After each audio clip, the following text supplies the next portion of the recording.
Did you know that half of strategy fails to meet expectations due to poor execution? Although this number has improved considerably over the last 10 years, executives still routinely underestimate the challenges involved. In many respects, the hardest part is turning strategy into reality. I'm Michael Hill. The framework I use for strategy implementation is well tried and tested and aligned with best management practice. In this video, I will briefly explain and illustrate the framework. Let's start by clarifying some terminology. It is important to understand how the terms strategy and strategic planning relate to each other. Strategy describes the direction of an organization and how it will compete and succeed in selected markets. For the sake of clarity, let's describe this as corporate or organization strategy. Strategic planning articulates how the business will realize its corporate strategy with a roadmap of initiatives and action plans to achieve its strategic objectives. So strategic planning is not a process for developing or assessing new corporate strategy, but it is good for defining lower-level business strategies, say finance, marketing, HR, or IT strategies. There are a number of strategic planning frameworks available, and many are a variation on a theme. This is the framework I use. It is fully scalable, so suitable for both small and larger businesses. It starts with a compelling vision for the business.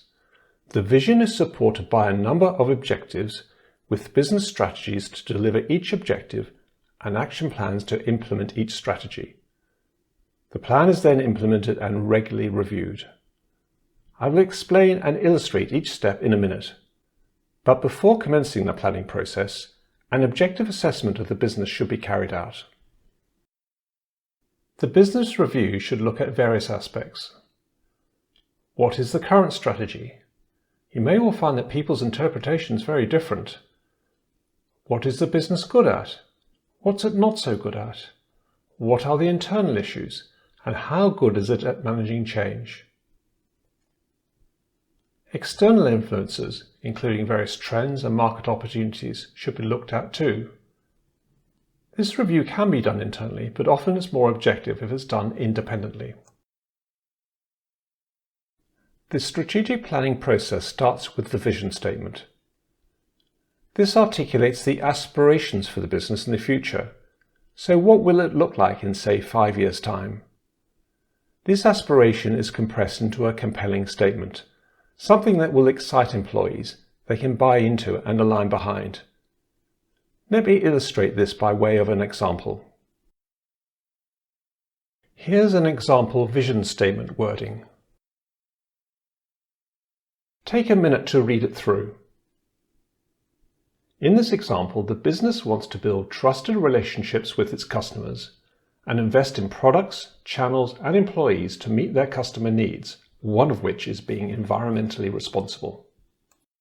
I'll continue to build on this example as I go through the framework. Having defined the vision, the next step is to agree the key strategic objectives or goals to be achieved in order to reach the vision. Defining of objectives may be informed by the outcomes of the business review. There could be quite a few objectives, but to begin with, select the ones that have the highest impact or are most important. Try and have no more than 3 or 4 at this stage, or the plan may become unmanageable. Other objectives can always be added further down the line. Remember, objectives must be measurable, so progress in achieving them can be monitored, so set metrics for each one. Looking at the example again, let's say that increasing online business is key, and the business review also flagged an issue with the online experience. The wording of one objective could be to improve our customers' online experience in interacting with us.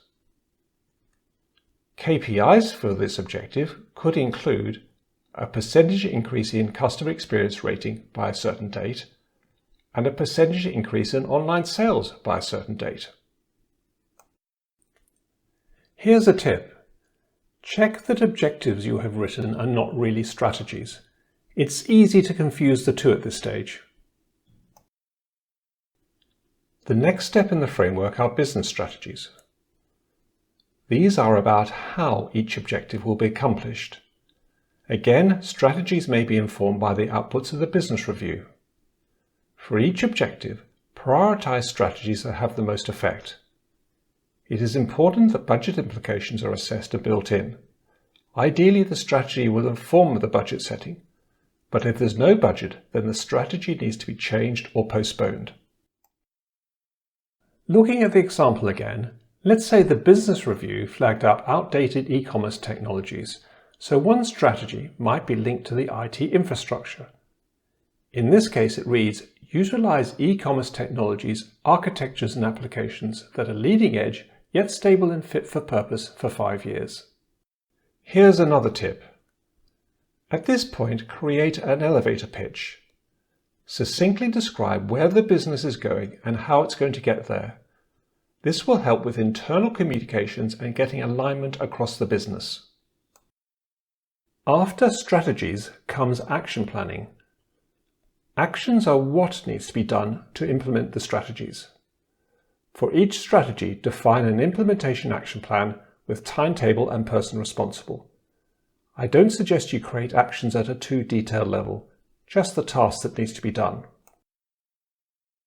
Looking at the example again, to implement the IT infrastructure strategy, the first action could be to prepare a specification for future e-commerce requirements. This could well involve not only IT, but say marketing and sales, so engage staff in related areas to help shape the actions. The action will have an owner who takes accountability for it and a date by which it should be completed. This brings me to my final tip. Involving employees affected by each action provides a reality check that the actions are doable and in the timescale proposed. Let them work out the fine detail of how to deliver the action. Again, it helps build engagement and alignment. So for each objective, there will be a number of strategies and a number of actions for each strategy. And from this, you can see how it's built into a strategic plan. There is a clear link between everyday actions and realizing the vision. I should point out that there's no ideal number of objectives, strategies, or actions. The important thing is to keep the plan manageable. Now, this may seem like a simple framework, but the complexity of this process lies in generating the right content and managing the change during implementation. Which brings me nicely to the final step, implement and review. Implementation often leads to doing things differently, so you'll need to carefully consider the change requirements, particularly any necessary changes in behaviors. Communicate the plan and get feedback. Employees will ask, what does it mean for me? So make sure you have an answer to this. Set up regular reviews of the action plans and periodic reviews of the objectives and strategies. Finally, update and add to the plan as progress is made. Strategic planning is an iterative process after all. Thank you for taking time to watch this video, and I hope it's been helpful. If you have any questions or feel the framework would be useful for your business, then please get in touch. My email address is below.